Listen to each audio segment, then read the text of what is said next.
Here's one that was popping up on Twitter, and it's the argument over uh, the idea of an asset flip or the negative connotations surrounding it. There are a lot of developers who feel that asset flip or using someone else's assets has gotten a bad rap. And it's a very sticky topic, I think, for a lot of developers and especially consumers.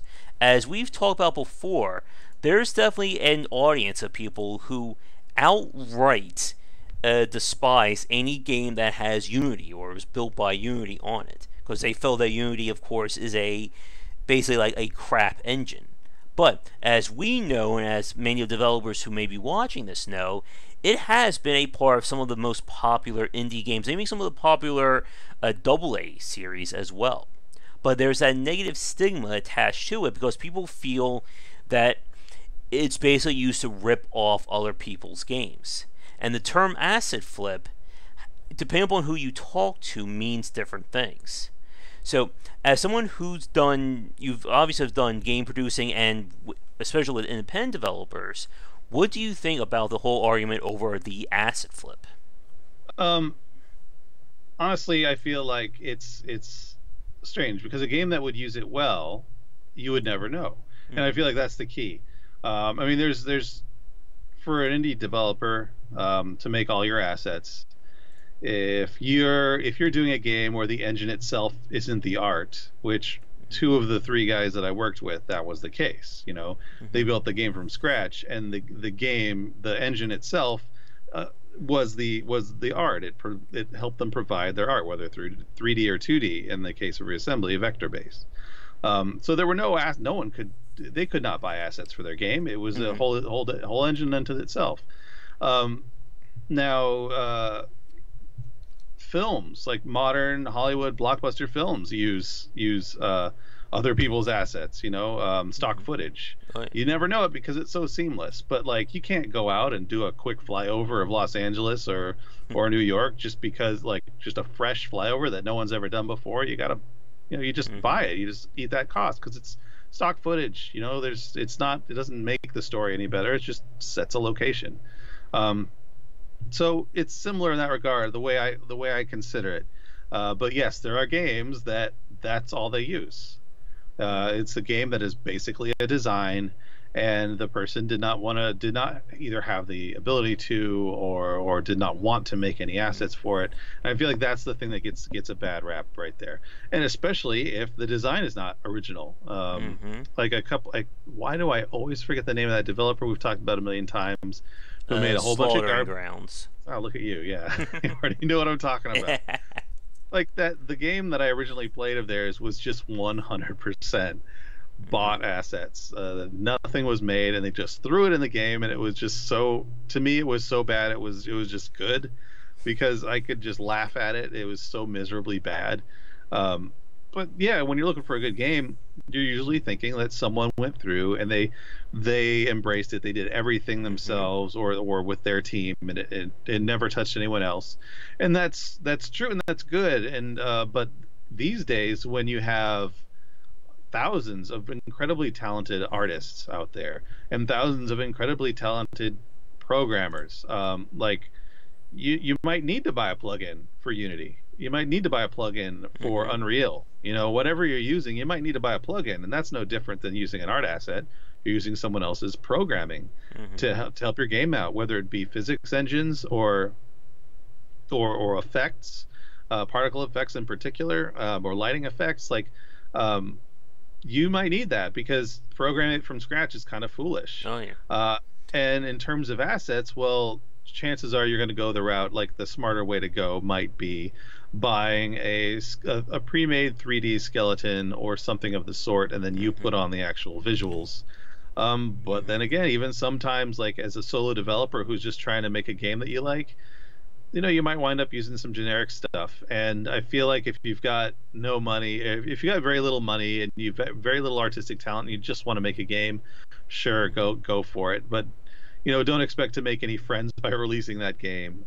It can be extremely annoying and offensive to just use bot content. Mm-hmm. But if you have a game and you just need some trees and you don't want to go Yeah. through the problem, like the agony of making a realistic tree, yeah, go buy a tree.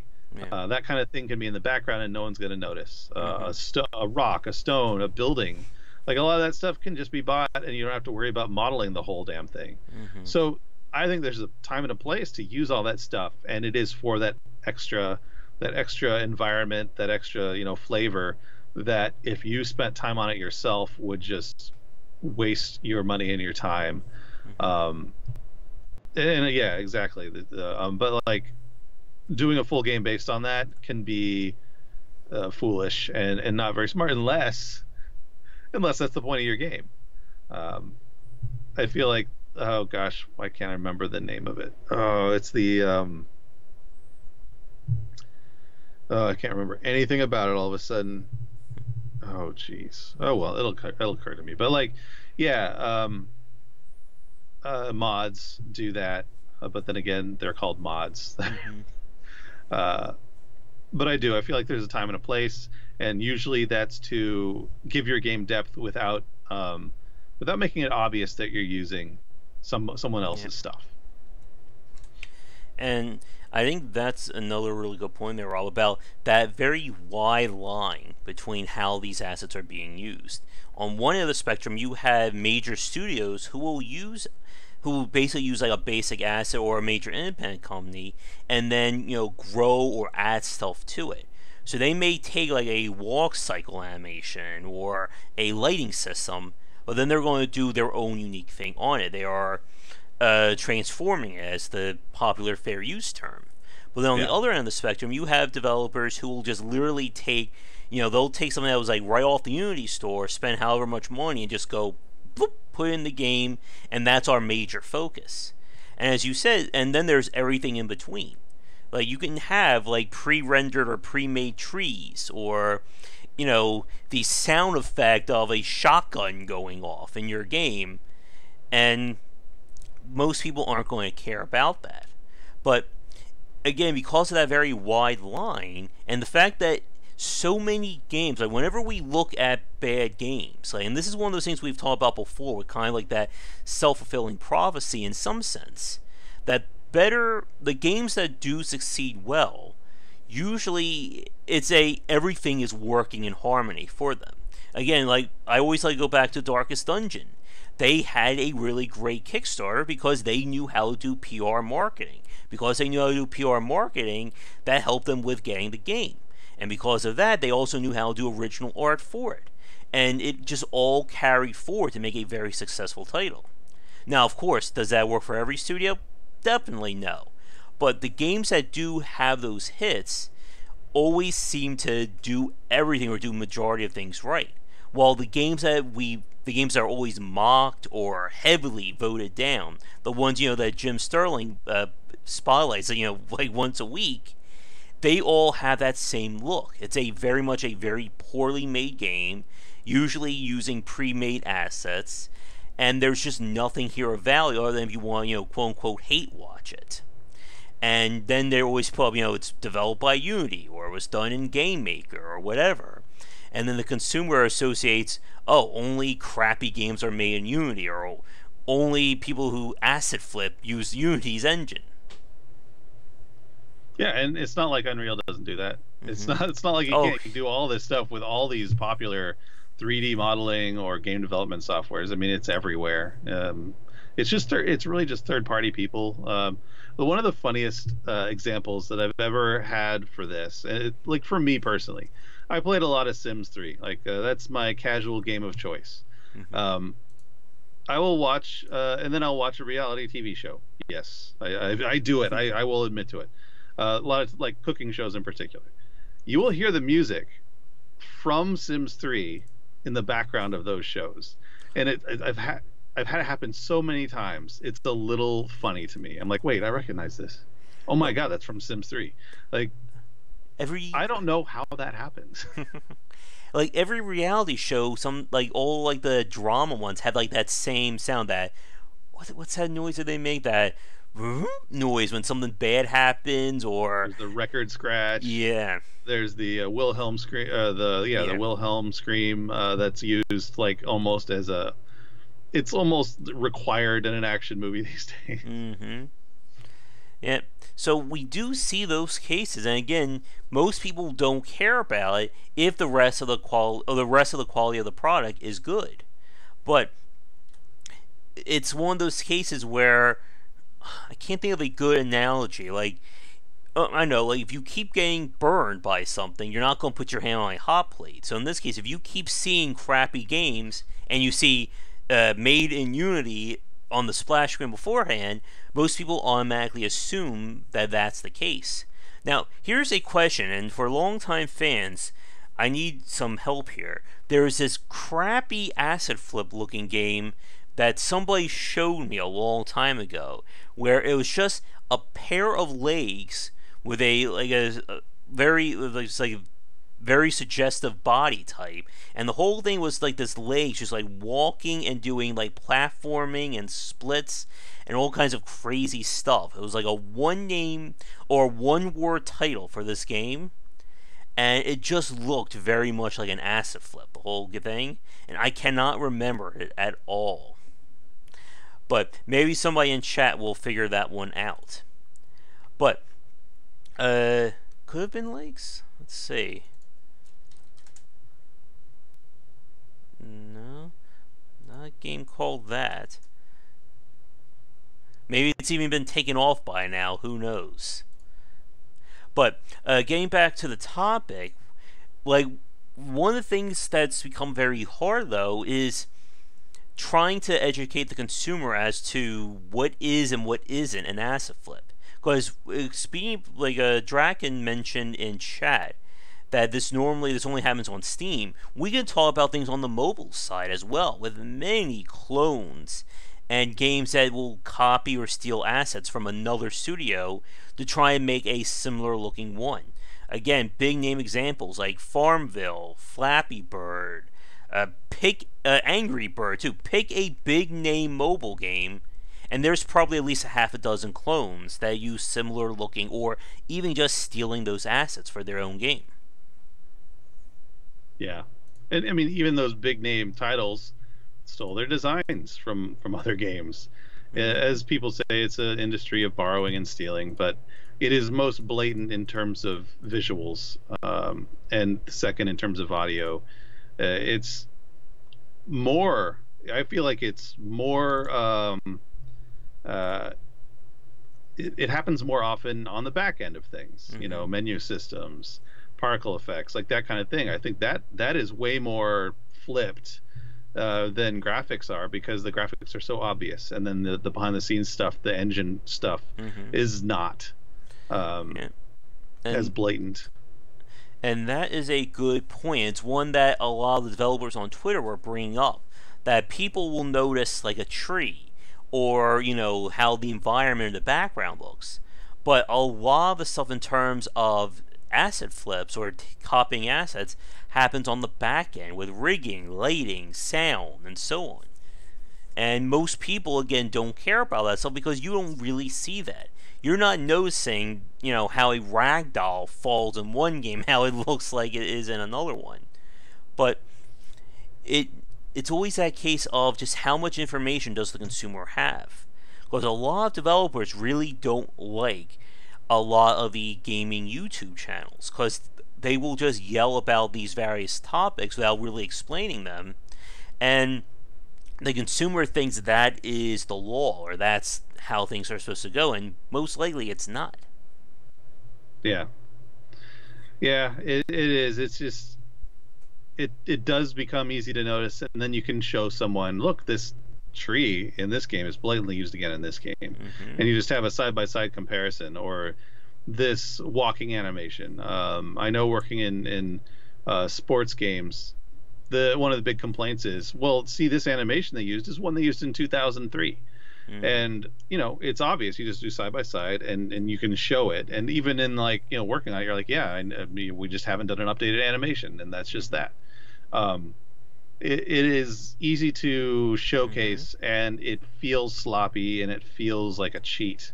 And in a way, it is. It's a shortcut, and the reason you do that is because games otherwise they cost millions and millions of dollars anyway. to double that amount of money to remake everything fresh every year for a sports game, or for an indie developer to take 8 years instead of 4 years making your game. It's that decision you have to make, and if the more blatant you are about it, the less positive attention you're going to get. That's kind of I think that's just the rule of thumb here. I think you made me a PR there. There you go, Draken. Because HR is not dealing with the fans. They have their own nightmares to deal with when it comes to companies and stuff. But yeah, and as you said, a big part of that is saving money. Your example earlier of those establishing shots of flyby-overs. You think every movie is going to hire just recycling interns? Yep. You think every movie that took place in New York, they all spent money to have a flyby plane? Oh, that could be a new business venture, Rob. We could do that. A company that just specializes in getting brand new establishing shots. We just we'll just hire a bunch of planes and fly them around the United States. There we go. Perfect. But when it comes to the video game industry, anywhere you can cut down costs is ultimately going to be a net positive. Yeah. That will be a topic for another day. That's another 30-40 minutes, and we're already an hour and 20 minutes into this one. So, I guess to begin to wrap things up, because again, this is a topic that seems to be ongoing.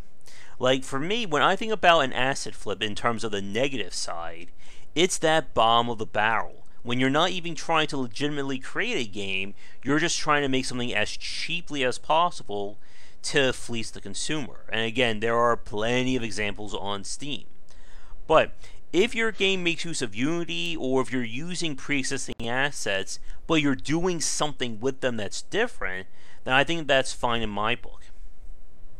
Yeah, no, I agree 100%. But one piece of advice I always give to an indie developer now is make sure your game is visually appealing and visually different, which makes the asset flipping in that regard harder to do.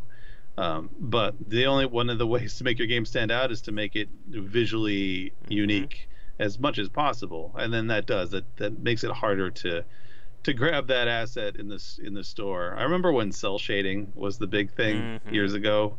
I think that's one of those effects that was flipped a million times until it became just garbage.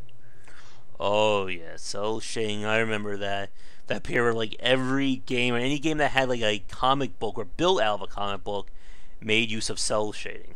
Yeah.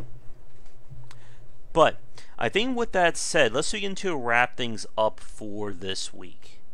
So, when it comes to this kind of top shaders, people, when it comes to this, again, the consumer, I think, needs to be educated more about what it means to build these titles. Because, again, a lot of people only know the extremes. They know the Slaughtering Grounds, they know something like Shadow of the Colossus or Zelda Breath of the Wild. They don't know everything that's in between. And a little information can be a dangerous thing, as the adage goes. But you have to be, I think there just has to be more information out there for the consumer, at least regarding this part. What do you think, Rob? No, I agree. It's the knowing how the sausage is made is all kinds of bad sometimes. I mean, yeah, being in the industry, having done this for as long as I have, and it's just that's just how it is. Like, I don't think about it anymore. And so, yeah, when someone looks into it too deeply, they're going to see all of the blemishes.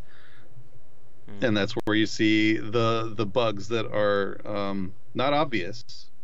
It's where you see the design problems. It's where, you look with enough of a magnifying glass, you're going to see the negatives that when someone shows you these negatives, you're going to be like, oh my God, that game is crap. Why would I buy it? Even though it's subtle, it's really subtle. So, yeah, like you say, a little knowledge can be a bad thing. The insight aspect. Yeah, it's tough. I don't know what else to say about that particular line. Actually, I just have one final question. I think this will end the stream on. I know there are a lot of developers, or some ones I follow, who really do look down on people using pre-made engines for their games. Like, they feel that the best thing to do is always go the handmade route. And this is another topic that we could spend 40 minutes on easily.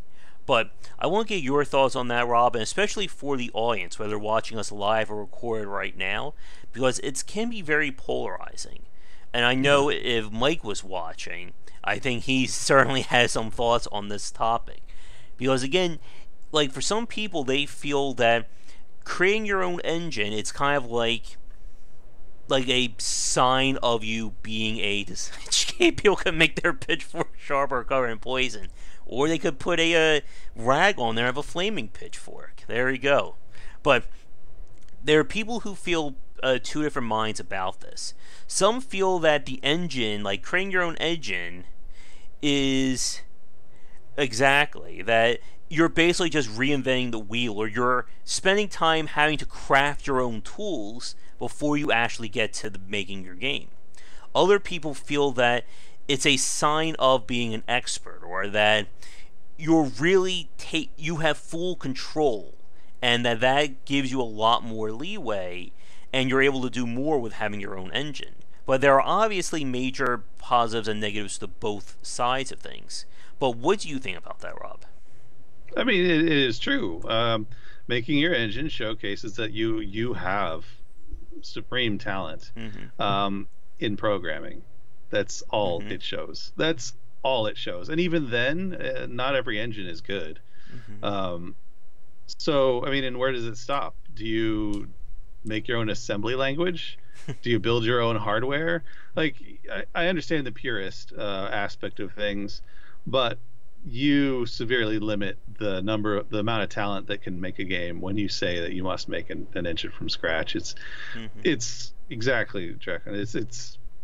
It's nuts. And going back to the education thing, I don't mind people having that little bit of insight and education, as long as it comes with that other little bit of information that makes it make sense. Like, oh, well, here's why, duh, it's a simple why, but exactly. Yeah.